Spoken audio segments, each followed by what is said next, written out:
آدھی رات گزر چکی تھی۔ افشاں اپنے بستر پر پڑی سو رہی تھی۔ اچانک ساتھ میں پڑے فون کی گھنٹی بول پڑی۔ یہ ہلکی سی ٹیون تھی جو کہ میسج کے لیے تھی۔ اس نے نیند میں ہی اپنے موبائل کو اٹھا کر کے دیکھا اور پھر اسے لگا کہ کوئی میسج ہے جو کہ اس وقت اسے آیا ہے۔ اس نے موبائل کو اٹھا کر کے وہ میسج پڑھنا شروع کر دیا۔ واقعی ایک میسج تھا جو کہ اسے آیا تھا۔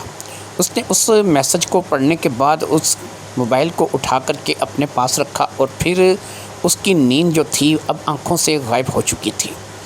وہ اپنے بستر سے اٹھ کر کے اپنے کمرے سے باہر نکل گئی۔ جیسے ہی وہ اپنے کمرے سے باہر نکلی، انور بھی آنکھیں کھول کر کے جاگ گیا۔ انور اس کا شوہر تھا جو کہ پچھلے کچھ مہینوں سے بستر پر پڑا تھا۔ ایک ایکسیڈنٹ نے اس کی دونوں ٹانگوں کو مفلوج کر دیا تھا۔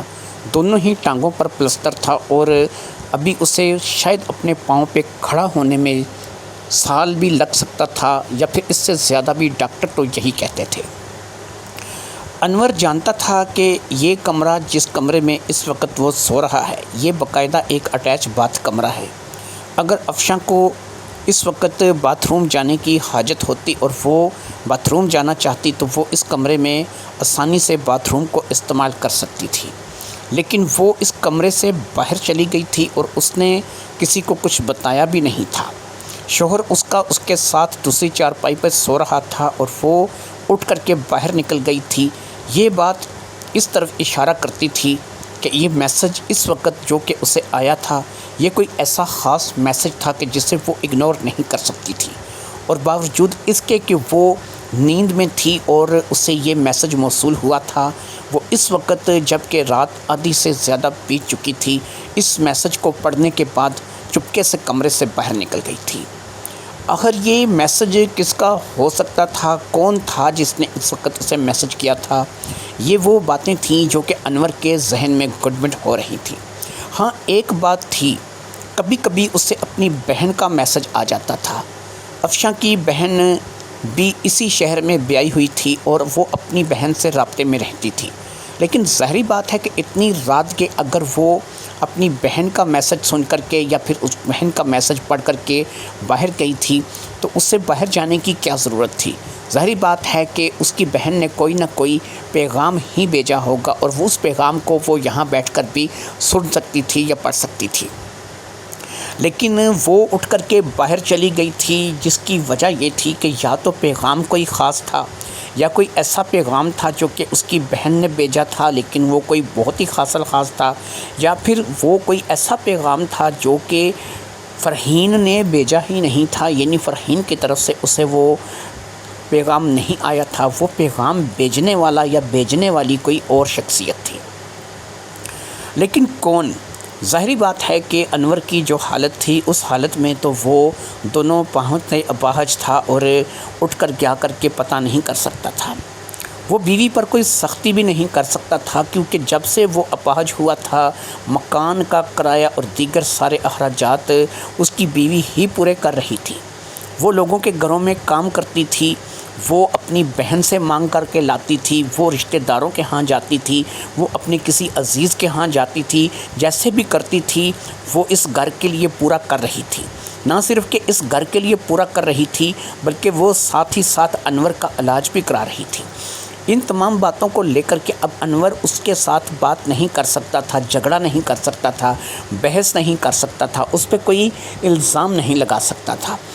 بہرحال اتنی رات کے افشاں کا انور کو اٹھ کر جانا برا لگا تھا، لیکن ظاہری بات ہے کہ جس طریقے سے اس کے بیمار پڑنے کے بعد اس نے گھر کو سنبھالا ہوا تھا، ایسے میں وہ اپنی بیوی پر کوئی بھی بات نہیں رکھ سکتا تھا۔ قریب 1 گھنٹے تک وہ اسی ذہنی کشمکش میں رہا، کیونکہ جیسے جیسے وقت گزرتا جا رہا تھا اس کے اندر کی بے چینی بڑھتی جا رہی تھی۔ 1 گھنٹہ بڑا وقت ہوتا ہے اور اس چھوٹے سے 2 کمرے کے مکان میں، کہ جس میں 2 کمرے کچن باتھ تھا اور صرف تھوڑے سے کرائے پر یہ مکان لے کر کے دیا گیا تھا، اور اس مکان کا کرایہ بھی باقاعدہ جو ہے وہ کبھی بھی انور نے خود سے ادا نہیں کیا تھا۔ انور کی دونوں ٹانگیں ٹھیک بھی تھیں، اس وقت بھی وہ اس قدر زیادہ نہیں کماتا تھا۔ وہ محنت مزدوری کرنے والا منڈی میں جا کر کے ٹوکری اٹھانے والا ایک عام سا مزدور تھا اور پھر ایک حادثے میں اس کی دونوں ٹانگیں جاتی رہی تھیں۔ وہ بس اتنا ہی کما کر کے لاتا تھا کہ بس اپنے گھر کو تھوڑا بہت چلا سکتا تھا۔ ایسے میں 3 بیٹیاں تھیں جو کہ اللہ رب العزت نے اس سے اوپر نیچے دی تھیں۔ سب سے بڑی بیٹی 5 سال کی تھی، اس سے بیٹی جو چھوٹی تھی وہ اس وقت 3 سال کی تھی، اور پھر ایک ایسی بیٹی تھی کہ جو اس وقت افشاں کی گود میں تھی۔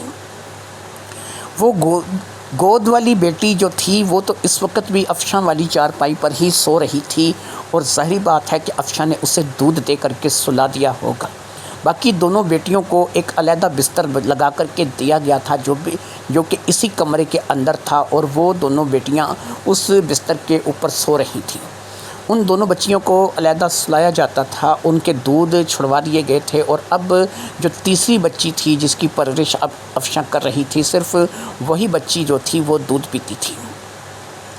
افشاں کی واپسی 1 گھنٹے کے بعد ہوئی تھی، اور وہ چپ چاپ سے آ کر کے لیٹ گئی تھی۔ پھر تھوڑی ہی دیر میں انور کو ایسا لگا کہ اب افشاں سو چکی ہے۔ وہ اٹھ کر کے بیٹھ چکا تھا، اس نے اپنا سر باقاعدہ تکیے کے ساتھ اپنی چارپائی کے ساتھ ٹکا لیا تھا۔ اس کی آنکھوں سے نیند اڑ چکی تھی۔ اسے افشاں کا اس وقت آدھی رات کو 1 گھنٹے کے لیے گھر سے غائب ہونا ناگوار گزرا تھا۔ اسے ایسا لگ رہا تھا یا تو وہ اس گھر میں موجود ہی نہیں تھی، وہ اس 1 گھنٹے کے لیے یا تو گھر سے باہر چلی گئی تھی، یا پھر وہ اگر یہیں پر تھی تو یا پھر وہ دوسرے کمرے میں رہی ہوگی یا پھر چھت پر رہی ہوگی۔ یہ وہ تمام باتیں تھیں کہ جو کسی بھی مرد کے لیے جو ہے وہ شکوک و شبہات پیدا کرنے کے لیے کافی تھیں۔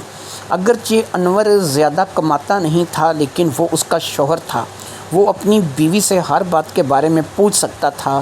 لیکن اب سوال یہ تھا کہ جن حالات سے وہ گزر رہا تھا اور جیسے وہ بیوی گھر چلا رہی تھی، ایسے میں وہ اپنی بیوی سے کیا سوال کرے گا، کیا جواب لے گا۔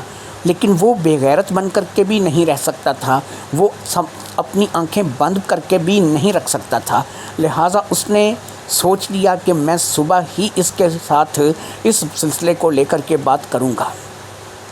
اس نے اندازہ لگایا تھا کہ وہ قریب 2 سے 2:30 بجے کے قریب اپنے بستر سے اٹھ کر کے گئی تھی، اور اس کی واپسی 3:30 4 بجے کے قریب ہوئی تھی، یعنی گھنٹہ سے 1.5 گھنٹہ اسے لگ گیا تھا۔ اس کے پاس کوئی گھڑی یا موبائل نہیں تھی، لیکن وہ اچھے طریقے سے وقت کا اندازہ لگا سکتا تھا، کیونکہ اسے بڑی اچھی طریقے سے یاد تھا کہ وہ 11 سے 11:30 بجے کے دوران سونے کے لیے لیٹے تھے، اور جب وہ لیٹے تھے تو ظاہری بات ہے کہ سونے میں بھی آدھا گھنٹہ لگ جاتا ہے۔ جب وہ سونے کے لیے لیٹ گیا تھا تو اس کے بعد وہ تقریباً گھنٹہ سے 2 گھنٹہ سویا ہوگا، یعنی 2 بجے تک تو وہ سویا ہوگا۔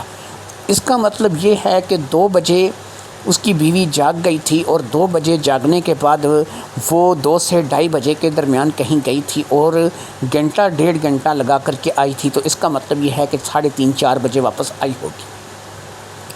یہ وہ ٹائم کا اندازہ تھا جو کہ اس نے خود سے لگا لیا تھا، اور ان تمام باتوں کو اس نے اپنے ذہن میں ترتیب دے دیا تھا۔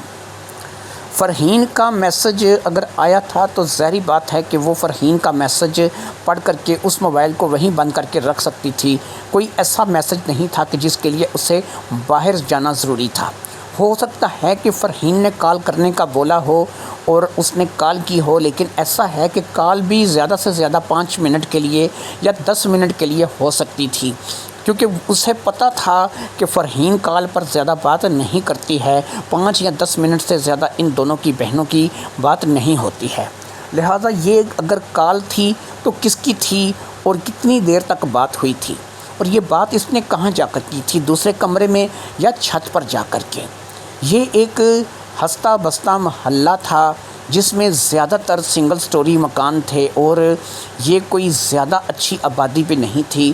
یہاں پر باقاعدہ جو ہے اس نے ایک مکان لیا ہوا تھا جو کہ زیادہ کرائے پہ بھی نہیں تھا، اور اس کے اخراجات بھی ظاہری بات ہے کہ اس وقت اس کی بیوی پورے کر رہی تھی۔ اگلے روز صبح جیسے ہی صبح ہوئی، ناشتہ بنا کر کے افشاں نے انور کو دیا تو جیسے ہی انور نے ناشتہ کرنا شروع کر دیا، انور رات والی بات جو ہے اس کو لے کر ابھی تک پریشان تھا، لہٰذا اس نے افشاں سے پوچھ ہی لیا، افشاں رات کو کسی کا میسج آیا تھا کیا؟ تم شاید باہر چلی گئی تھی۔ ہاں، افشاں نے کہا ہاں وہ ایسا ہے کہ فرحین نے میسج کیا تھا کہ مجھے کال کرو۔ پھر یہ ہے کہ میں نے فرحین کو کال کی تو باتوں میں کچھ زیادہ ہی وقت لگ گیا تھا، اور میں اس کے ساتھ بات کرتے کرتے جو ہے وہ یہاں صحن میں، اور پھر صحن کے بعد میں چھت پہ چلی گئی، اور چھت سے پھر میں واپس نیچے آ گئی تھی۔ تو فرحین، ظاہری بات ہے فرحین نے بات کی تھی تو ظاہری مجھے اس سے بات کرنی تھی، وہ میری بہن ہے تو ہم دونوں بہنیں آپس میں بات کرتی ہیں۔ تو باقی یہ ہے کہ اس نے بڑے ہی بے تک کے ٹائم پہ کال کے لیے میسج کیا تھا، کرتی تو ذرا ٹائم پہ کر دیتی، رات کو 2-2:30 بجے کون سا تک بنتا تھا۔ میں نے اسے کہا بھی، لیکن اس نے کہا کہ باجی ایسا ہے کہ نیند نہیں آ رہی ہے اور مجھے جو ہے وہ سونے کا من نہیں ہے، تو اس لیے سوچا کہ کیوں نہ میں آپ سے گفتگو کروں۔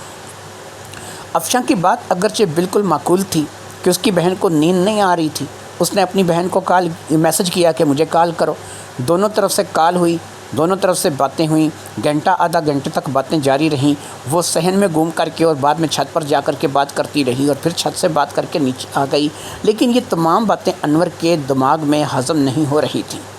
اسے لگ رہا تھا کہ شاید ایسا ہوا نہیں ہے جیسا کہ افشاں نے بتایا ہے، اسے دال میں کچھ کالا لگ رہا تھا، لیکن ظاہری بات ہے کہ وہ اب اس کے آگے سوال نہیں کر سکتا تھا۔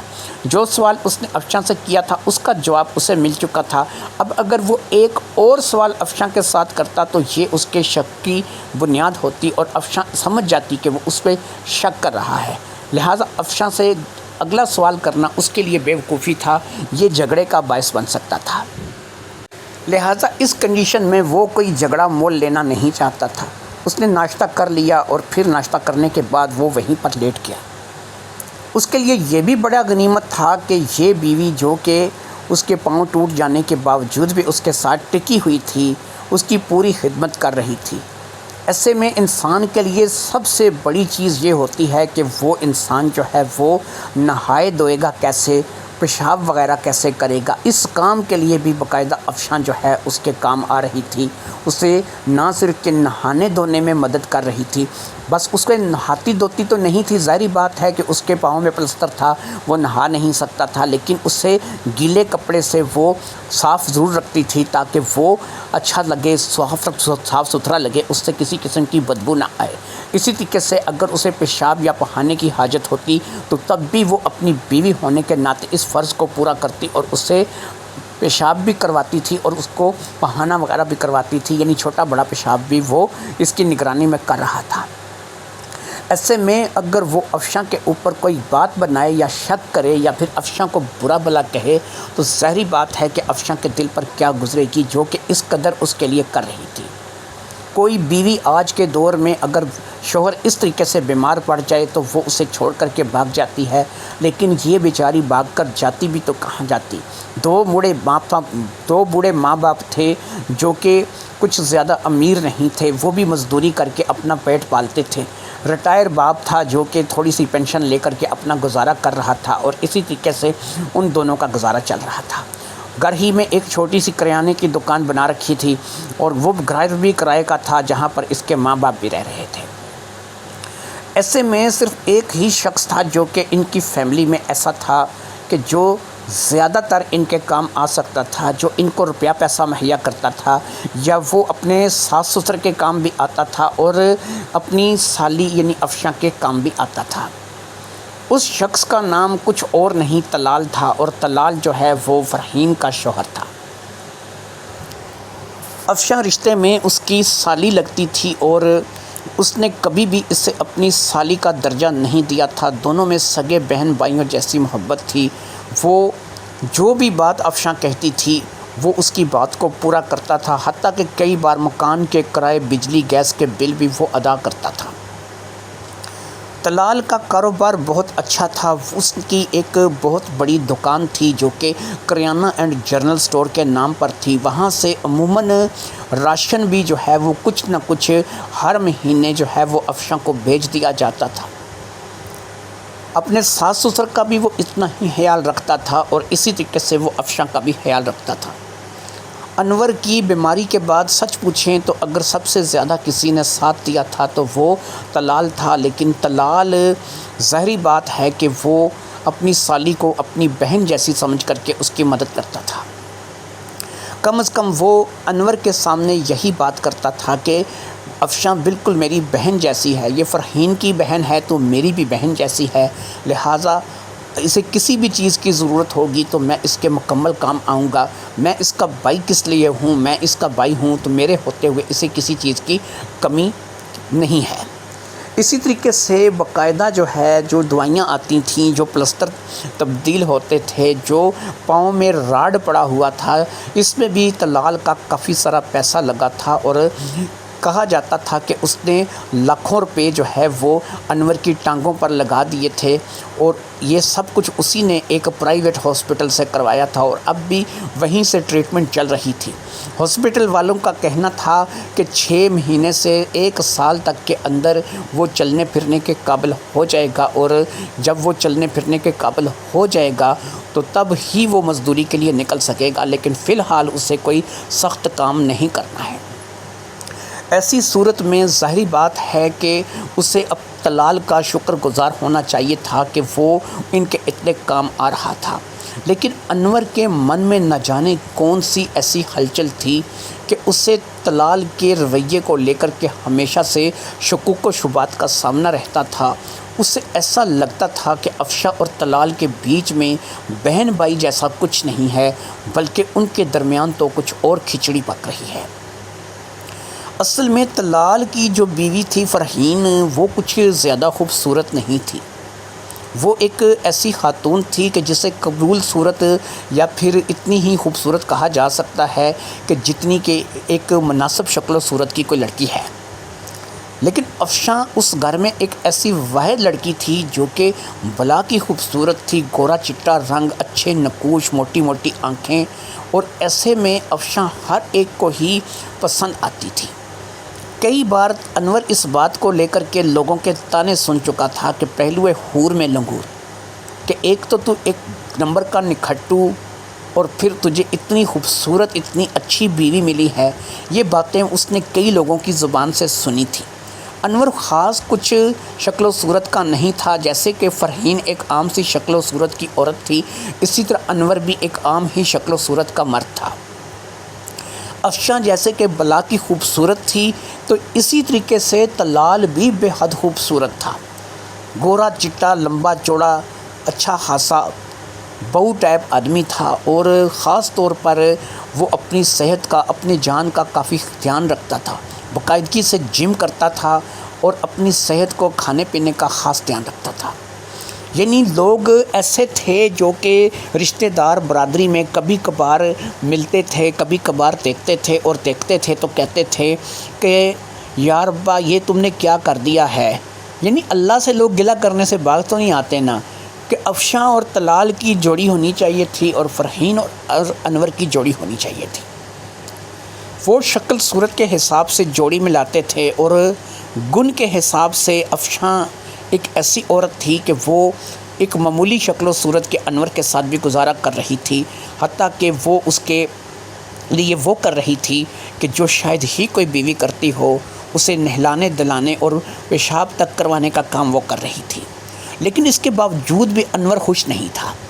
شاید یہ انور کی کوئی فطرت تھی کہ جو اسے ناخوش رکھے ہوئے تھی، یا پھر وہ واقعی اپنی جگہ سچا تھا، اسے کچھ نہ کچھ تو گڑبڑ لگ رہی تھی، کوئی نہ کوئی دال میں کالا لگ رہا تھا۔ وہ طلال کو اور افشاں کو لے کر کے ہمیشہ سے شکوک و شبہات میں مبتلا رہتا تھا۔ اسے اس بات کا بھی شک تھا کہ رات والا میسج طلال کی طرف سے ہی آیا ہوگا، طلال نہیں کال کرنے کا کہا ہوگا۔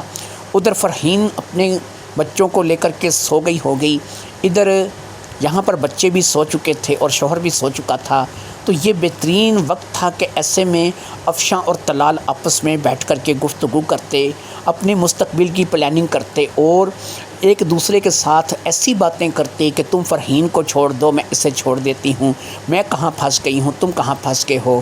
یہ وہ باتیں تھیں کہ جو انور اپنے دماغ میں سوچتا تھا۔ اب ان باتوں کا حقیقت سے کس قدر واسطہ تھا، کس قدر تعلق تھا، یہ تو ابھی تک کچھ بھی پتہ نہیں تھا، کیونکہ کچھ بھی آنکھوں دیکھا نہیں تھا۔ ایک گرہ تھی، ایک شک تھا جو کہ ظاہری بات ہے کہ انور کے اندر تھا۔ انور نے اب اس بات کو سوچ لیا تھا کہ جو ہو گیا بہت ہو گیا۔ وہ فرحین سے اس بات کی تصدیق کرے گا کہ کیا اس روز واقعی اس نے اسے میسج کیا تھا۔ اگر میسج کیا تھا تو کیا 1 گھنٹہ گفتگو بھی کی تھی۔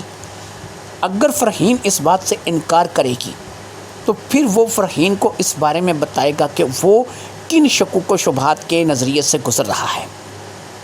فرحین کا بھی شاید ایسا ہی عالم ہوگا، کیونکہ جب فرحین اور طلال کہیں جاتے تھے تو ان کو بھی پہلوئے حور میں لنگور والا تانا سننے کو ملتا تھا اور اس میں فرحین کو رگڑا جاتا تھا۔ سب لوگ فرحین کو عام شکل صورت کی عورت سمجھتے ہوئے نظر انداز کرتے تھے اور طلال کو ہاتھوں ہاتھ لیتے تھے۔ ویسے بھی طلال ان کے سارے خاندان کا جو ہے وہ چشم و چراغ تھا، کیونکہ وہ جس جگہ پر بھی جاتا تھا وہ خرچ کرتا تھا۔ وہ مٹھائی لے کر جاتا تھا، فروٹ لے کر کے جاتا تھا، اپنی گاڑی میں جاتا تھا، جس گھر بھی جاتا تھا اس کی عزت ہوتی تھی۔ ظاہری بات ہے فرحین کے افشاں کے چچا تھے، ماموں تھے، تایا تھے، خالہ تھی، ماسیاں تھیں، پھوپھیاں تھیں، تو ان کے گھر بھی آنا جانا لگا رہتا تھا، اور وہ لوگ بھی کچھ خاص امیر لوگ تو تھے نہیں۔ سب زیادہ تر یا تو اپنے مکان کسی کے تھے نہیں، اور اگر کسی کا تھا بھی تو ایک عام سا مکان تھا۔ ایسے میں صرف ایک طلال ہی ایسا تھا کہ جس کا اپنا ذاتی 3 منزل کا شہر میں مکان تھا۔ پھر اس کے ساتھ ساتھ ایک بڑا کرانہ اینڈ جنرل سٹور تھا جس میں لاکھوں روپے کا سامان تھا۔ تو یہ وہ تمام باتیں تھیں کہ جو طلال کو ان تمام کی آنکھوں کا تارا بنانے کے لیے کافی تھیں، کیونکہ اس کی ہر جگہ عزت ہوتی تھی، اور انور بھی کیونکہ اسی گھر کا جمائی تھا، اس کو ہر جگہ جو ہے وہ باقاعدہ باتیں سنائی جاتی تھیں، اس لیے یہ کچھ زیادہ ہی شکوک و شبہات کا شکار ہو چکا تھا۔ ان میں کتنی سچائی تھی، کس قدر جھوٹ تھا، اس میں کچھ تھا بھی یا نہیں تھا، یہ بہرحال اس سے نہیں پتہ تھا۔ لیکن ایک شک کا بیج تھا جو کہ اس کے دماغ میں پنپ رہا تھا، اور اب وہ فرحین سے اس بات کی تصدیق کرنا چاہتا تھا۔ فرحین کا اسے پتہ تھا کہ وہ 2 سے 3 دن کے اندر اپنی بہن کے گھر چکر لگاتی رہتی ہے، اور خاص طور پر جب سے انور بیمار ہوا ہے وہ کبھی نہ کبھی یہاں پر آتی رہتی ہے۔ جب وہ آتی ہے تو ظاہری بات ہے طلال بھی اس کے ساتھ آتا ہے، لیکن طلال زیادہ تر نہیں آتا، کیونکہ جب وہ اپنے سٹور پر ہوتا ہے تو پھر وہ نہیں آ سکتا۔ اسی لیے فرحین اگر اکیلی آتی ہے تو ایسے میں انور کو اس سے بات کرنے کا موقع مل جائے گا۔ اسی بات کو سوچ کر کے وہ مطمئن ہو گیا کہ 2 سے 3 دن میں فرحین آ تو جائے گی۔ جیسے ہی فرحین آئے گی وہ اس سے اس بارے میں بات کرے گا۔ پھر بالکل ایسا ہی ہوا کہ تقریباً 2 دن ہی گزرے ہوں گے کہ فرحین آ گئی۔ طلال ساتھ میں نہیں آیا تھا اور فرحین اکیلے ہی آئی تھی۔ البتہ فرحین کے ساتھ دونوں بچے یوسف اور ہادیہ بھی ساتھ آئے تھے۔ ہادیہ اور یوسف طلال کے بچے تھے اور دونوں ہی طلال پر گئے تھے، یعنی کہ ان کا رنگ بھی باپ کے جیسا گورا چٹا تھا اور ان کی صحت بھی باپ کی طرح دکھنے میں کافی اچھی تھی۔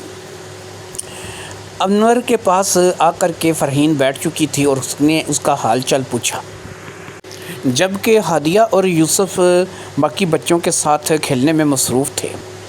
ایسے میں انور نے فرحین کو اپنے پاس ہونے کے لیے کہا، اور جیسے ہی فرحین نے اس کے پاس ہو کر کے اپنا کان اس کے نزدیک کیا، اس نے پوچھا کہ فرحین ایک بات پوچھوں گا، پرسوں رات تقریباً 2 بجے کے قریب کیا تم نے اسے رات کو میسج کیا تھا افشاں کو کہ میرے ساتھ کال پہ بات کرو، مجھے نیند نہیں آ رہی ہے؟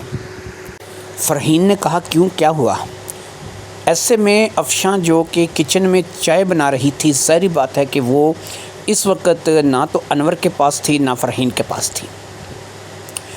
فرحین نے کہا نہیں، میں نے پرسوں تو کوئی ایسا میسج اور خاص طور پر رات کو 2 بجے نہیں کیا، نہ ہی مجھے ایسا میسج جو ہے وہ کرنا تھا۔ میں تو 10-11 بجے سو گئی تھی اور اس کے بعد صبح ہی میں اٹھی ہوں۔ ویسے بھی میں رات کو دیر تک نہیں جاگتی، بچوں کو بھی صبح جو ہے دیکھنا سننا ہوتا ہے، پھر طلال جو ہے انہوں نے بھی سٹور پر جانا ہوتا ہے، تو میں اتنی دیر تک جاگتی ہی نہیں۔ انور نے کہا تو اس کا مطلب یہ ہے کہ افشاں نے جھوٹ بولا ہے۔ اب فرحین نے کہا کیسا جھوٹ؟ ساری بات اب انور نے فرحین کو بتا دی۔ فرحین بھی یہ بات سن کر کے حیران ہو گئی کہ گھنٹہ ڈیڑھ گھنٹہ تک افشاں کس سے رات کے 2-2:30 بجے سے لے کر صبح کے 3:30-4 بجے تک گفتگو کرتی رہی اور نام اس نے اپنی بہن کا لگایا۔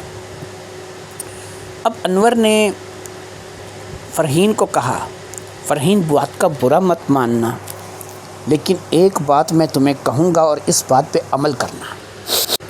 مجھے امید ہے کہ جب تم اس بات پر عمل کرو گی تو تمہیں وہی نتیجہ ملے گا جو کہ میں چاہتا ہوں، اور جیسا کہ میں تمہیں بتاؤں گا ویسا ہی ہوگا۔ فرحین نے کہا انور کھل کر بات کرو، کہنا کیا چاہتے ہو؟ اس نے کہا تو سنو،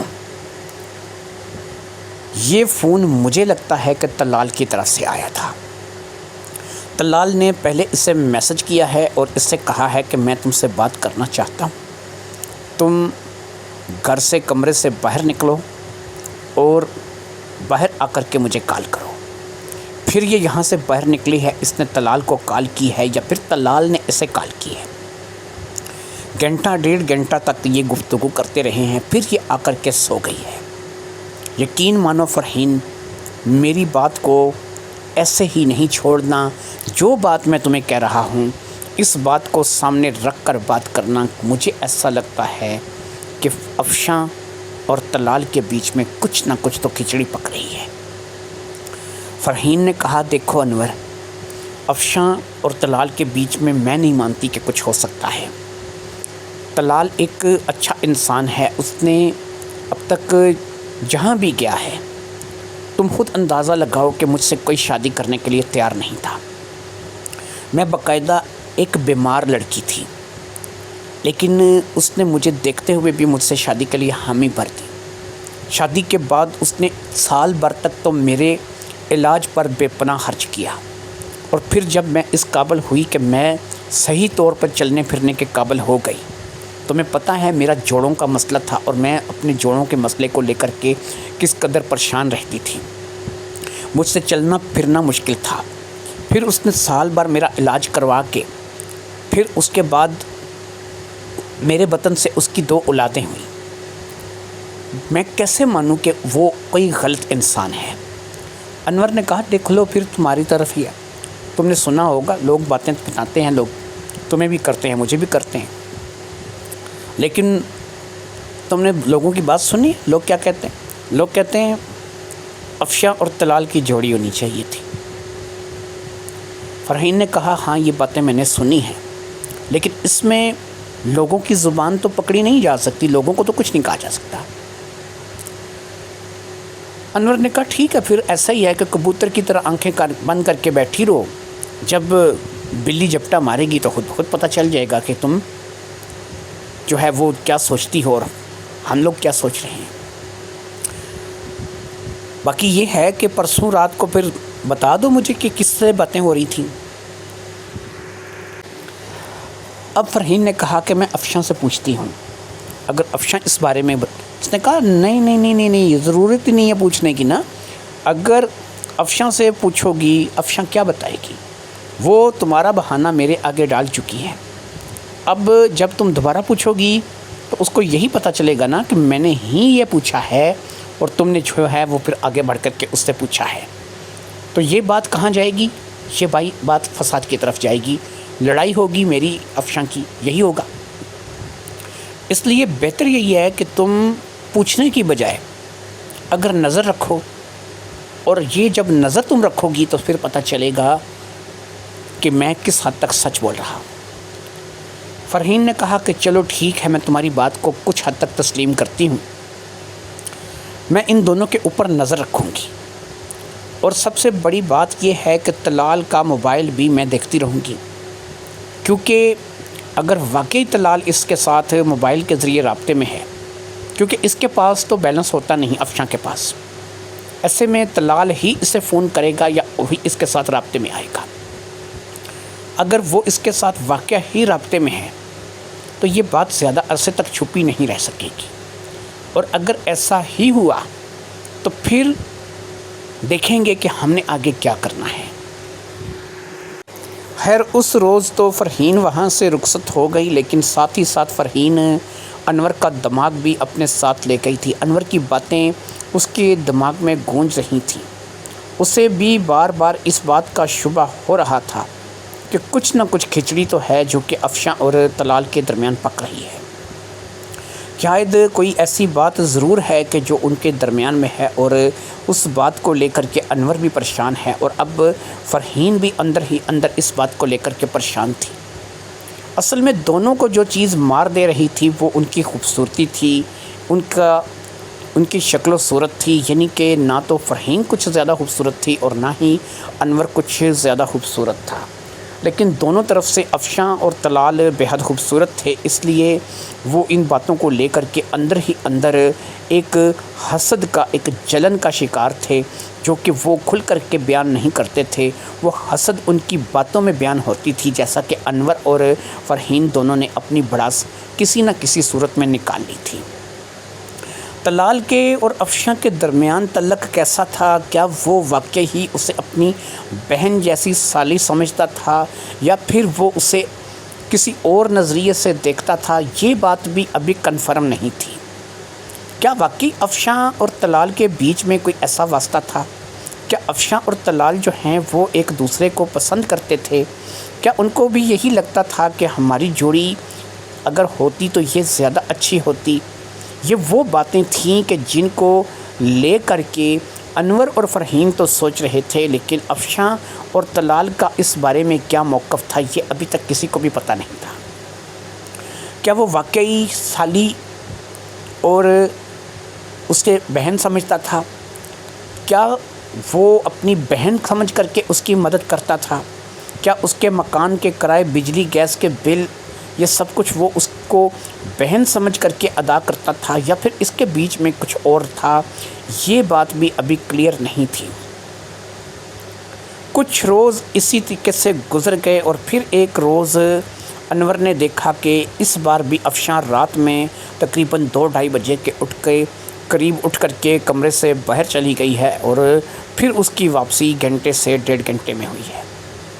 اب تو اس کے تن بدن میں آگ لگ گئی۔ اسے تو یہ بات برداشت نہیں ہو رہی تھی، اس بات کو وہ کسی بھی طور پر ہضم نہیں کر پا رہا تھا کہ اس کی بیوی بغیر بتائے جو ہے وہ آدھی رات کو چلی جائے اور گھنٹہ بھر فون پہ باتیں کرتی رہے، اور خاص طور پر جب اسے اس بات کا پتہ چل چکا تھا کہ سامنے سے فرحین نہیں ہوتی ہے بلکہ وہ کسی اور کے ساتھ گفتگو کرتی ہے۔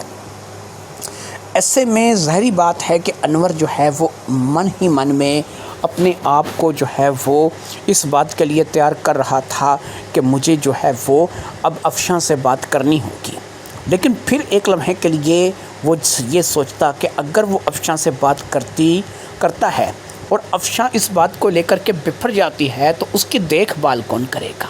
اس کے چھوٹے چھوٹے بچوں کو کون سنبھالے گا؟ اسے کون دیکھے گا؟ اس بات کو سوچ کر کے وہ خون کے گھونٹ پی کر کے چپ ہو جاتا اور اپنی بیوی کو اگنور کر دیتا اور اسے اس کے حال پر چھوڑ دیتا۔ 2 سے 3 دن میں فرحین کسی نہ کسی بہانے سے اسے دیکھنے کے لیے آ جاتی اور پھر نئی رپورٹ اس کو مل جاتی۔ دونوں ہی اب اسی چکر میں لگے ہوئے تھے۔ ادھر فرحین نے یہ بتایا کہ طلال کا موبائل چیک کیا ہے، ہاں وہ افشاں سے رابطے میں رہتا ہے، اس سے میسیجز بھی کرتا ہے، کالیں بھی کرتا ہے، لیکن وہ زیادہ تر دن کے ٹائم پہ ہوتی ہیں۔ آدھی رات کو کال کرنے والا طلال نہیں ہو سکتا، کیونکہ طلال خود بھی جلدی سو جاتا ہے، کیونکہ اس نے صبح دکان کھولنی ہوتی ہے۔ وہ 12-1 بجے تک زیادہ سے زیادہ بھی جاگے تو اتنا ہی ٹائم جاگتا ہے، اس کے بعد وہ سو جاتا ہے۔ کون کال کرتا ہے، کون زیادہ بات چیت کرتا ہے؟ ایسا تو ہو نہیں سکتا کہ 2-2:30 بجے کوئی کال کرے اور صبح 4 بجے تک گفتگو کرتا رہے۔ اسی بات کو لے کر کے ظاہری امر ہے کہ دونوں ہی پریشان تھے اور دونوں کو سمجھ میں نہیں آ رہا تھا۔ افشاں کے ساتھ اب یہی سلسلہ چل نکلا تھا کہ ہر 3-4 دن میں وہ آدھی رات کو اٹھ کر کے باہر چلی جاتی اور پھر وہ کال پہ باتیں کرتی رہتی اور گھنٹہ بھر بات کرنے کے بعد وہ واپس آ جاتی۔ ادھر فرحین طلال کو پکڑنے میں ناکام تھی، کیونکہ طلال واقعہ ہی میں رات کو بات نہیں کرتا تھا، اور فرحین اگرچہ طلال سے پہلے سو جاتی تھی اور طلال اس کے بعد سوتا تھا، لیکن اسے پتہ تھا کہ طلال جو ہے وہ رات کو 2 بجے یا 2:30 بجے اٹھ کے کیوں کسی سے کال پہ بات کرے گا۔ انور اس بات کو لے کے اندر ہی اندر کڑ رہا تھا کہ پتہ نہیں کیا کھچڑی پک رہی ہے اور یہ کیا نظام چل رہا ہے۔ اسی طریقے سے یہ باقاعدہ ایک ایسا سسٹم بن چکا تھا کہ ہر جگہ اپنی جگہ، ہر ایک بندہ اپنی جگہ پریشان تھا، اور کسی کو سمجھ میں نہیں آ رہی تھی کہ کیا ہو رہا ہے اور کیسے ہو رہا ہے۔ اسی طرح دن گزرتے چلے جا رہے تھے، اور پھر ایک روز انور کی ٹانگ میں شدید درد اٹھا۔ اس درد کو لے کر کے افشاں بے چین ہو گئی اور اس نے فوری طور پر رابطہ کرنے کی کوشش شروع کر دی۔ وہ ظاہری بات ہے کہ طلال سے رابطہ کر رہی تھی، اس کے موبائل میں بیلنس نہیں تھا، لیکن بس اتنا تھا کہ وہ مس کال دے سکتی تھی۔ جب اس نے مس کال دی اور طلال نے اس کی مس کال دیکھی تو طلال نے فوری طور پر اس سے رابطہ کیا۔ اسے بتایا گیا کہ بہت شدید درد جو ہے وہ انور کی ٹانگ میں اٹھی ہے۔ اس نے کہا میں ابھی گاڑی لے کر کے آتا ہوں، اسے ہاسپٹل لے کر کے جانا ہوگا۔ پھر وہ تھوڑی ہی دیر میں گاڑی لے کر کے آ گیا۔ اس نے انور کو اس کے ساتھ مل کر کے اٹھایا، گاڑی میں ڈال کر کے انور کو وہ ہاسپٹل لے گئے، جہاں سے اس کا باقاعدہ علاج چل رہا تھا۔ ہاسپٹل والوں نے کہا کہ ایسا ہے کہ اب زخم جو ہے وہ پکنے پہ آیا ہے، جس کی وجہ سے کچھ میڈیسن کی تبدیلی کرنی پڑے گی، لہٰذا ایسا ہے کہ 1 سے 2 دن تک اسے یہاں پر رکھنا پڑے گا۔ یہ ایک فوجی ہاسپٹل ہے، اور اس ہاسپٹل میں اصول یہ ہے کہ مریض کے پاس سوائے ڈاکٹر اور نرس کے کوئی نہیں رہتا، کوئی تیماردار بھی نہیں۔ آپ اپنا نمبر لکھوا دیجئے، اپنا ایڈریس لکھوا دیجئے، 2 سے 3 دن کے اندر آپ کو فون کر کے خود بلا دیا جائے گا، اور خود جو ہے وہ آ کر کے آپ یہاں پر جو ہے وہ اس مریض کو دیکھ لیں گے۔ اس وقت آپ کو بلایا جائے گا جب وہ مریض کو گھر بھیجنا ہوگا۔ اس وقت تک مریض یہاں پر ڈاکٹروں اور نرسوں کی نگرانی میں رہے گا، اور کوئی تیماردار اس کے پاس نہیں رہے گا۔ ہمارے ہاسپٹل کا یہی اصول ہے۔ اب ہاسپٹل کوئی زیادہ نزدیک نہیں تھا جہاں سے طلال آیا تھا، وہ جگہ افشاں سے گھر سے تقریباً آدھے گھنٹے کی ڈرائیونگ پر تھی، اور پھر افشاں کے گھر سے جب اس نے انور کو اٹھایا تھا تو یہ جگہ بھی تقریباً آگے ہاسپٹل پہنچنے تک آدھے سے پونے گھنٹے کی ڈرائیونگ پر تھی۔ یعنی کہ اگر وہ لوگ فوری طور پر بلانا چاہیں 10 سے 15 منٹ کے اندر کہ آپ لوگ آئیں، آپ کے مریض کو آپ کی ضرورت ہے، تو وہ لوگ گھنٹے بھر میں یہاں پر پہنچیں گے، جو کہ ظاہری بات ہے کہ اس کی صحت کے لیے اور اس کے معاملات کے لیے اچھا نہیں تھا۔ اس بات کے مد نظر طلال نے اس بات کا فیصلہ کیا کہ جہاں پر یہ ہاسپٹل ہے، یہاں قریب ہی ایک بلڈنگ میں میرا فلیٹ ہے، اس فلیٹ میں اگر میں کچھ دنوں کے لیے اپنی رہائش اختیار کر لوں تو جیسے ہی یہ لوگ مجھے بلائیں گے میں فوری طور پر ان کے پاس چلا آؤں گا، لیکن سسٹم یہ ہے کہ میں اپنے سٹور کو چھوڑ کر کے یہاں پر اتنے دن نہیں رک سکتا، لہٰذا ایسا ہے کہ اگر افشاں اپنے بچوں کو لے کر کے اس فلیٹ میں رہائش اختیار کر لے صرف اتنے دن تک جب تک کہ اس کو یہاں سے مطمئن ہو کر کے ڈسچارج نہیں کیا جاتا۔ اس کے لیے اس نے افشاں سے بات کی، اور افشاں نے کہا کہ ٹھیک ہے، آپ مجھے اس فلیٹ کی چابی دے دو یا پھر مجھے وہ فلیٹ دکھا دو، میں بچوں کو لے کر کے یہاں پر شفٹ ہو جاتی ہوں۔ اس فلیٹ کے اندر ہر قسم کی سہولت موجود تھی، اس لیے افشاں کو کسی قسم کی کوئی سامان کی ضرورت نہیں تھی، کافی سارا سامان اس فلیٹ کے اندر ہی موجود تھا، اور افشاں پھر اس فلیٹ میں اپنے بچوں کے ساتھ شفٹ ہو گئی۔ جس گھر میں افشاں کرائے پہ رہ رہی تھی وقتی طور پر اسے تالا لگا دیا گیا۔ فرحین تک بھی یہ بات پہنچ چکی تھی کہ طلال نے اپنا فلیٹ جو کہ ہاسپٹل کے قریب ہے وہ افشاں کو رہنے کے لیے دیا ہے، لیکن صرف اس وقت تک جب تک کہ اس کے شوہر کو وہاں سے ڈسچارج نہیں کیا جاتا۔ اس بات کے لیے فرحین کو تو کچھ زیادہ اعتراض نہیں تھا، اور انور بھی اس وقت ظاہری بات ہے کہ ڈاکٹروں کی نگرانی میں تھا، اور انور کو تو سارے حالات کا علم ہی نہیں تھا۔ طلال کا ایسا تھا کہ وہ 2 سے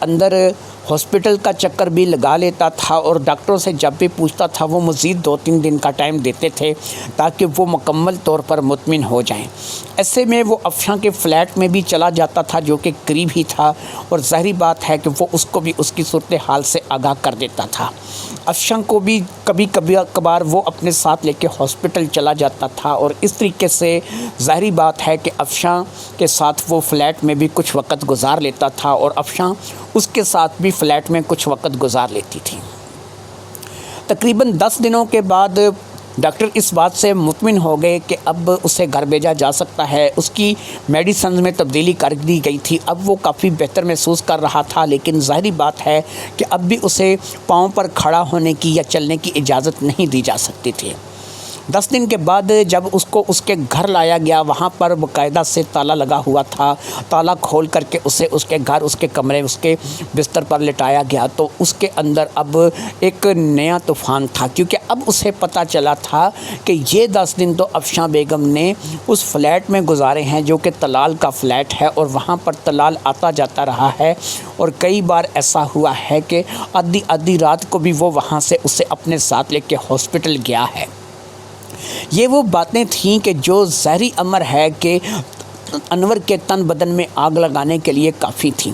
انہی باتوں کو لے کر کے اب اسے انتظار تھا کہ وہ جیسے ہی فرحین آئے گی، ان باتوں کو لے کر کے وہ اپنا من ہلکا کرے گا اور اپنی تمام تر باتیں اور تمام تر شکوک جو ہے وہ فرحین کے آگے ظاہر کرے گا۔ لہٰذا تیسرے چوتھے دن جب فرحین نے چکر لگایا تو اس نے ان تمام باتوں کو لے کر کے فرحین سے بات کی۔ فرحین خود بھی ان باتوں سے کافی الجھن زدہ تھی، خاص طور پر فلیٹ میں طلال اور افشاں کا اکیلے وقت گزارنا، اکیلے ہونا اور دونوں کا اکٹھے ہاسپٹل جانا، اس بات کو لے کر کے وہ بھی بری بیٹھی تھی، اور دونوں کے درمیان میں اسی قسم کی گفتگو چل رہی تھی۔ اس 10 دن کے اندر تقریباً 1.5 لاکھ روپے کا بل بنا تھا جو کہ انور کا اس ہاسپٹل میں بنا تھا، جو کہ فوجیوں کا ہاسپٹل تھا جہاں پر اسے 10 دن رکھا گیا تھا۔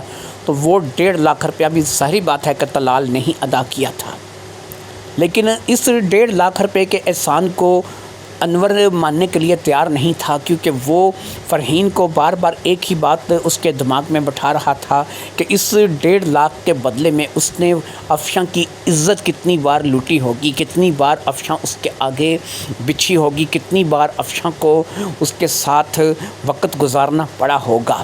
یہ باتیں ان دونوں کے درمیان چل ہی رہی تھیں کہ ایسے میں افشاں چائے کی ٹرے لیے اندر داخل ہوئی تو دونوں نے خاموشی اختیار کر لی۔ چائے پینے کے دوران فرحین اپنی جگہ اور انور اپنی جگہ سوچ رہا تھا، اور دونوں کے اندر جو ہے بس ایک آگ تھی جو کہ لگی ہوئی تھی، اور دونوں ہی اب اس حد تک پہنچ چکے تھے کہ ان کے اندر مزید برداشت کرنے کی طاقت نہیں رہی تھی۔ اس روز فرحین وہاں سے روانہ تو ہو گئی، لیکن وہ بری ہوئی تھی، اور ظاہری بات ہے کہ وہ طلال کی ان باتوں کو لے کر کے کچھ زیادہ خوش نہیں تھی۔ 1.5 لاکھ روپے جیسی رقم خرچ کر دینا انور کی ذات پر اور انور کے گھر والوں کی ذات پر، افشاں کو علیحدہ فلیٹ میں رکھنا، 10 دن تک افشاں کا وہاں پر رہنا، اس دوران طلال کا 3 سے 4 مرتبہ اس فلیٹ میں جانا اور رات گہ تک وہاں پر رکنا، یہ وہ تمام باتیں تھیں کہ جو فرحین کے من میں آگ لگائے ہوئے تھی۔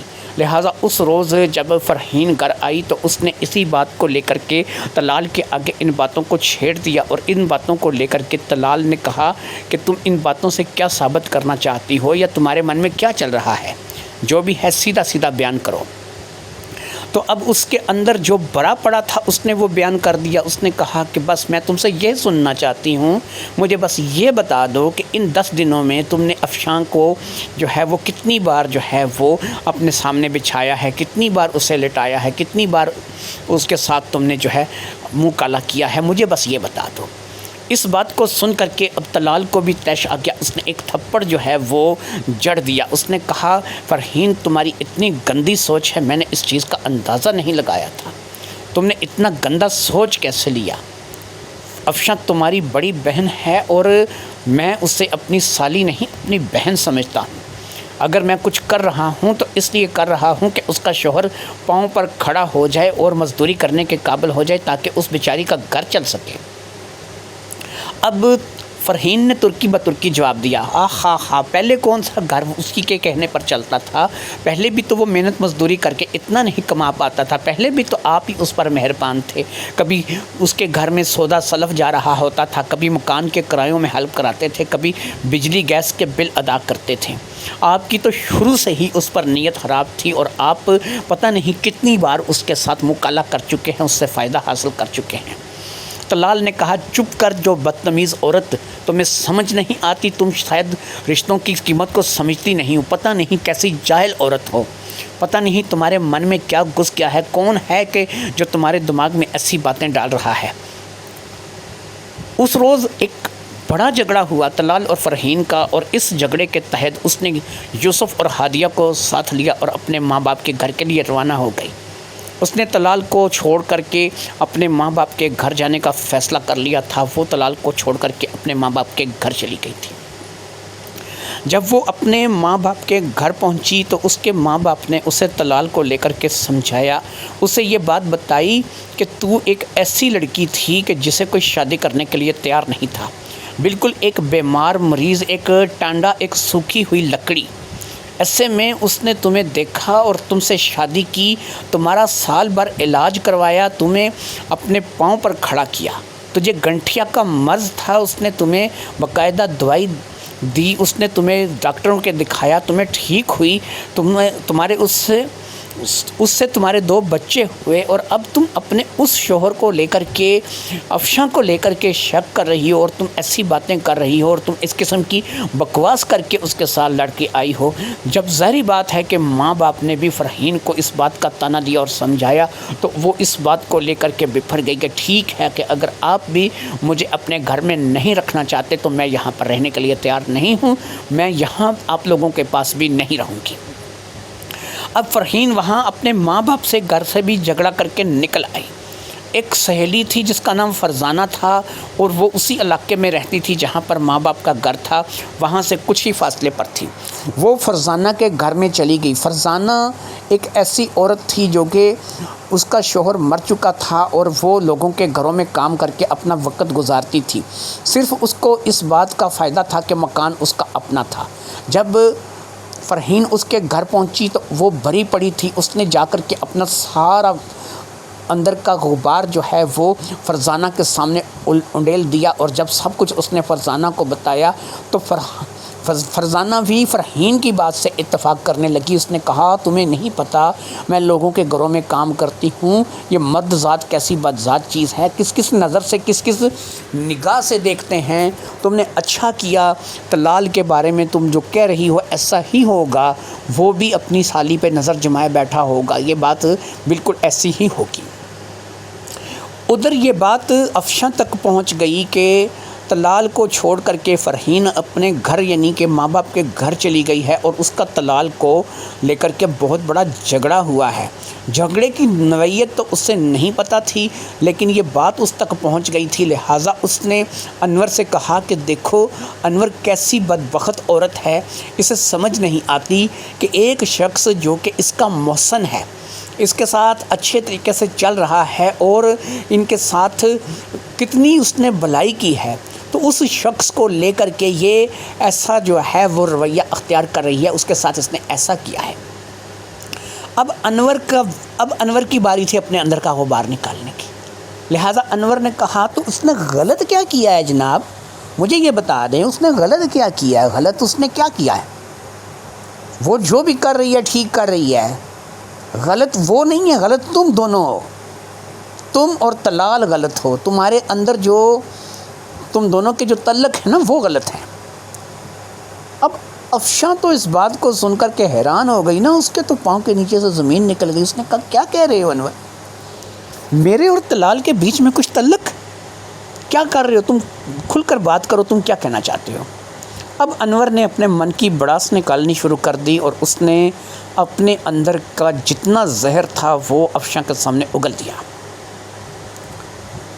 افشاں اس کی بات سن کر کے سر پکڑ کر کے بیٹھ گئی۔ اس نے کہا، انور تمہارے اندر اس قدر زہر بھرا ہوا ہے اور تم میرے بارے میں ایسا سوچتے ہو؟ اب انور کہنے لگا، اچھا چلو ٹھیک ہے، نہیں سوچتا، بتاؤ یہ رات کو 2 بجے کس یار کا فون آتا ہے تمہیں، جس کے ساتھ تم گھنٹہ گھنٹہ 1.5 گھنٹہ باتیں کرتی رہتی ہو؟ اس روز تم نے کہا کہ میں فرحین سے بات کر رہی تھی، لیکن فرحین نے اس بات سے انکار کیا۔ یہ رات کو 2 سے 2:30 بجے کون سا نیا ایسا تم نے یار بنا لیا ہے؟ اگر طلال نہیں ہے تو پھر کس سے بات کرتی ہو؟ اس نے کہا اچھا چلو ٹھیک ہے، اگر تم یہ بات جاننا چاہتے ہو تو میں تمہیں بتاتی ہوں۔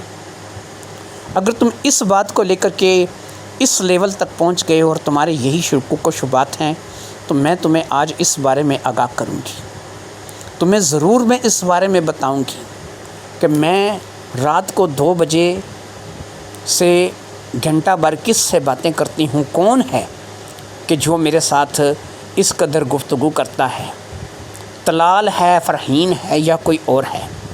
میں نہیں چاہتی تھی کہ تمہیں اس بارے میں پتہ چلے، لیکن بہرحال اب اگر تم نے اس بارے میں سوال کیا ہے تو جواب دینا بھی میرا فرض بنتا ہے۔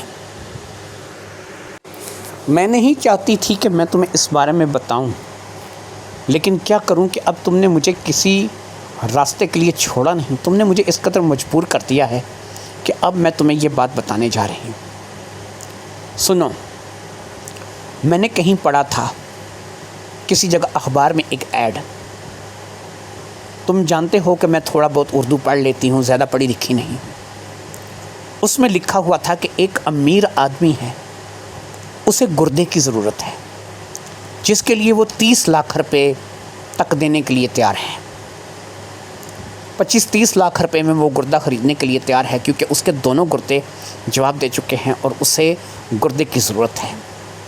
ایسے میں جب میں نے یہ اشتہار پڑھا، مجھے ایسا لگا کہ ایک گردے سے بھی انسان زندہ رہ لیتا ہے۔ میں نے اس شخص کے ساتھ رابطہ کیا۔ اس شخص کے ساتھ تو میری بات نہیں ہوئی، لیکن اس کے بیٹے کے ساتھ میری بات ہوئی۔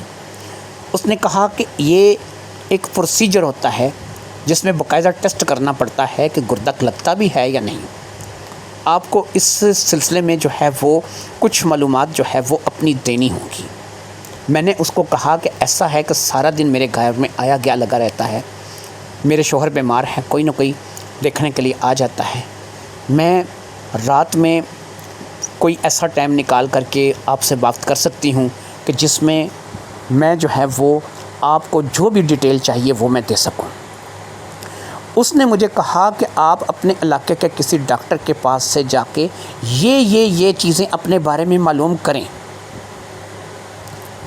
اور میں یہاں اپنے ڈاکٹر سے بات کر لیتا ہوں، اگر وہ چیزیں آپ کی ڈیڈی کے ساتھ میچ ہو گئیں تو وہ گردہ جو ہے آپ کا جو ہے وہ ڈیڈی کو لگ جائے گا، اگر میچ نہیں ہوئی تو وہ گردہ نہیں لگے گا۔ لہٰذا اس شخص جس کا نام مبشر ہے، جس سے میں بات کرتی ہوں، اسے میں نے یہ کہہ دیا تھا کہ دن کو رابطہ نہیں کرنا، میرے گھر میں آیا گیا لگا رہتا ہے، رات میں 10, 11, 12 بجے تک ہم لوگ سو جاتے ہیں، ہاں اگر تم اس کے بعد رابطہ کرو گے، تمہاری طرف سے کوئی بات آئے گی تو میں تم سے بات کر لوں گی۔ وہی ٹائم ایک ایسا ہوتا ہے کہ جب میں آسانی کے ساتھ تم سے بات کر سکتی ہوں۔ میں اپنے گھر میں کسی کو پتہ نہیں لگنے دینا چاہتی کہ میں اپنا گردہ فروخت کرنا چاہتی ہوں یا میں اپنا گردہ بیچنا چاہتی ہوں۔ اس بات کو لے کر کے اس نے کہا کہ ٹھیک ہے، ہم لوگ کیونکہ ویسے بھی رات کو لیٹ سونے کے عادی ہیں تو میں آپ کو 1:30-2 بجے تک رابطہ کر لیا کروں گا۔ پھر اس نے میرے ساتھ رابطہ کیا، اس نے مجھ سے میرا کون سے گروپ کا میرا خون ہے، میری جو ہے تھوڑی سی میڈیکل کنڈیشن، میں بیمار ہوئی یا نہیں ہوئی، اس قسم کی باتیں اس نے مجھ سے پوچھی، جس میں تقریباً 1 گھنٹہ میرا پہلے دن لگ گیا۔ ان تمام باتوں کو اس نے اپنے پاس نوٹ کیا کہ وہ اپنے ڈاکٹر کو بتائے گا، اور اس کے بعد اگر ڈاکٹر نے کچھ اور پوچھا تو تب بھی وہ مجھے اس کے بارے میں بتائے گا۔ پھر میری وہ تمام چیزیں جو کہ میں نے اسے وہاں پر بتائی تھیں، ان تمام کو لے کر کے اس نے میرے ساتھ 2-3 دن کے بعد رابطہ کیا۔ اس نے کہا کہ بھئی ایسا ہے کہ کافی حد تک معاملات کلیئر ہوتے ہوئے نظر آ رہے ہیں، بس یہ کچھ معلومات اور ہیں جو ڈاکٹر نے پوچھی ہے۔ میں نے کہا کہ اب ان کے بارے میں تو میں سرِ دست نہیں بتا سکتی، لہٰذا میں تو یہ پوچھوں گی، صبح جاؤں گی یہاں سے کسی قریبی ڈاکٹر سے ٹیسٹ کرواؤں گی یا اس سے بات کروں گی، اس سے اس باروں میں بات کر کے پھر میں آپ کو بتاؤں گی، لہٰذا آپ 2-3 دن بعد یا پھر جب بھی آپ کو موقع ملے رابطہ کیجیے گا۔ اب وہ مجھے ایک میسج کرتا ہے جو کہ واٹس ایپ کے ذریعے سے اس کا آتا ہے، میں اس میسج کو دیکھتی ہوں تو اٹھ کر باہر چلی جاتی ہوں، کیونکہ آپ لوگوں کے سامنے میں یہ گفتگو کرنا نہیں چاہتی۔ میں نہیں چاہتی تھی کہ میں آپ لوگوں کو اس بارے میں بتاؤں کہ میں کیا کر رہی ہوں، میں اپنا گردہ بیچنے جا رہی ہوں۔ آپ لوگ اگر چاہتے ہیں تو میں آپ کی اس شخص سے بات کرا دیتی ہوں، وہ شخص یہی بتائے گا کہ میرے ہی کہنے پر وہ آدھی رات کو کال کرتا تھا، اور کال کرنے کے پیچھے مقصد صرف یہی تھا کہ وہ مجھ سے میری میڈیکل معلومات لے رہا تھا، میرے بلڈ گروپ کے بارے میں، میری دیگر تمام چیزوں کے بارے میں، بچپن میں مجھے فلاں تو نہیں ہوا، یہ تو نہیں ہوا، یہ تو نہیں ہوا، وہ اپنے ڈاکٹر کے مطابق مجھ سے پوچھ رہا تھا۔ جو چیزیں ان کو ریکوائرمنٹ تھی وہ میں ان کو بتا رہی تھی، اور یہی میری اس کی 1 گھنٹے کی گفتگو ہوتی تھی۔ اور رہ گیا طلال کا سوال، تو طلال میرے لیے میرے بھائی کے جیسا ہے۔ جہاں پر مجھے پیسے کی ضرورت پڑی، جہاں پر مجھے میڈیکل سپورٹ کی ضرورت پڑی، مجھے مکان کے لیے ضرورت پڑی، مجھے گھر کے راشن کے لیے ضرورت پڑی، ان چھوٹے چھوٹے بچوں کے لیے ضرورت پڑی، تمہارے ایکسیڈنٹ کے بعد تمہاری ٹانگوں کے لیے ضرورت پڑی، تمہارے پلسٹر کے لیے ضرورت پڑی، جہاں پر مجھے ضرورت پڑی میں نے طلال کو آواز دی۔ طلال نے ایک بھائی ہونے کے ناطے سے میرا پورا ساتھ دیا ہے، اور اس نے کبھی بھی اس کے لیے مجھ سے کوئی بدلے میں کچھ نہیں مانگا۔ اور تم اتنی گندی سوچ، اتنی گھٹیا سوچ، اس بیماری کے عالم میں، جب کہ تمہاری دونوں ٹانگیں کام نہیں کر رہی ہیں اور ابھی پتہ نہیں کتنا پروسیجر باقی ہے، کہ تم یہاں اس بستر پر پڑے پڑے بس یہی سوچ رہے ہو کہ تمہاری بیوی جو ہے اس کی طلال کے ساتھ کچھ غلط چل رہا ہے، اور طلال کا تمہاری بیوی کے ساتھ غلط چل رہا ہے۔ یہی کچھ شاید تم نے فرحین کے دماغ میں بھی ڈالا ہے، اور فرحین ان تمام نیکیوں کو بھول کر کے جو اس کے شوہر نے اس کے ساتھ کی ہیں، کیا تم نہیں جانتے، میں نہیں جانتے، کوئی اس کا رشتہ لینے کے لیے تیار تھا؟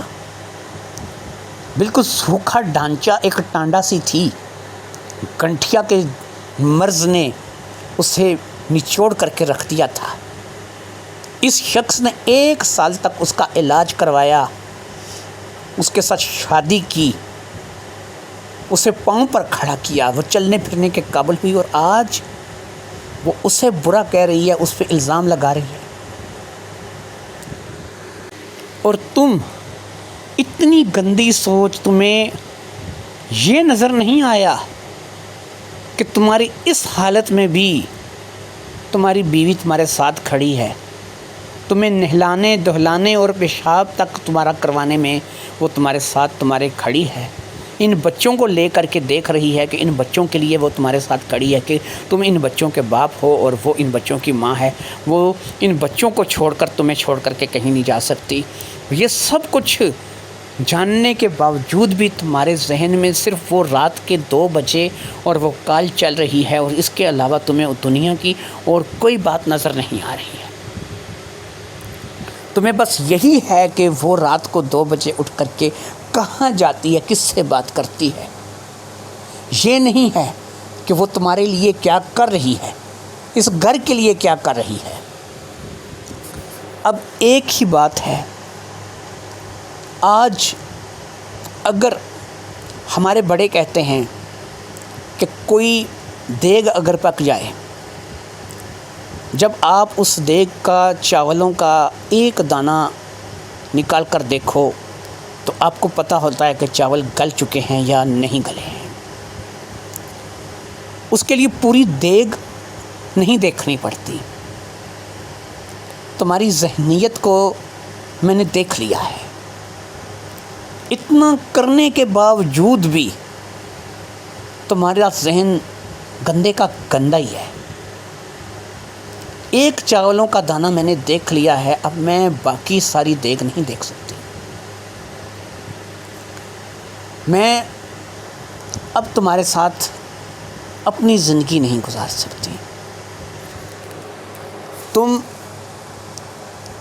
اس حال میں ہو، میری 3 بچیوں کے باپ ہو، میں تمہیں چھوڑ کر نہیں جاؤں گی، لیکن یاد رکھو جب تم اپنے پاؤں پر کھڑے ہو جاؤ گے، جب تم چلنے پھرنے اور مزدوری کرنے کے قابل رہو گے، تب میں تمہارے پاس بھی نہیں رہوں گی۔ میں یہاں سے چلی جاؤں گی، ہمیشہ ہمیشہ کے لیے چلی جاؤں گی۔ تم جیسا انسان مجھے نہیں چاہیے۔ میں تمہارے ساتھ اپنی زندگی نہیں گزار سکتی۔ ایک ایسا زہریلا انسان کہ جس کے اندر زہر ہی زہر پڑا ہے، لہٰذا میں صرف اس وقت تک انتظار کروں گی کہ جب تک تم اپنے پاؤں پہ چلنے کے قابل ہو جاؤ۔ تم نے بھی غلطی کی ہے اور فرحین نے بھی غلطی کی ہے، دونوں کو اس غلطی کا خمیازہ تو بھگتنا ہوگا۔ میں تمہارے ٹھیک ہونے کا انتظار کروں گی، اس کے بعد چلی جاؤں گی۔